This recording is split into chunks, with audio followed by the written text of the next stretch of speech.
Hello, in this video I want to show you how to configure REALME C67 for a senior person.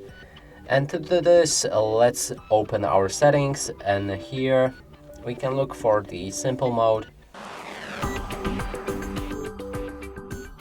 But there's no simple mode on this device, so we'll need to adjust all of the settings manually.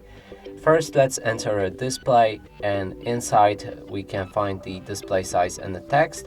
And we can adjust the font size to make it bigger or smaller, however you want, and also display size, which makes all of the icons and at the same time text as well, makes them bigger.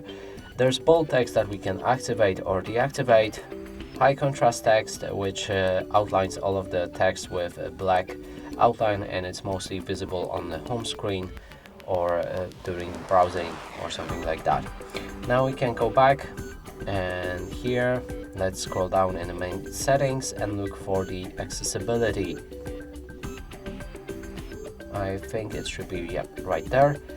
Then let's look for color and motion, and here I would enable remove animations, because when it's enabled it will reduce motion sickness while using your device.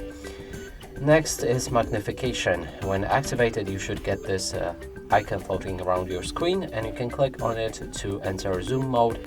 Now anywhere you click on the screen it will zoom in. If you want to zoom out, click on that loop icon again. And that is actually all of the settings I would recommend to change. You can experiment in accessibility and find the settings that are adjusted to you. And that's it for this video. Hope you like it. Please consider subscribing to our channel, leave a like and a comment below.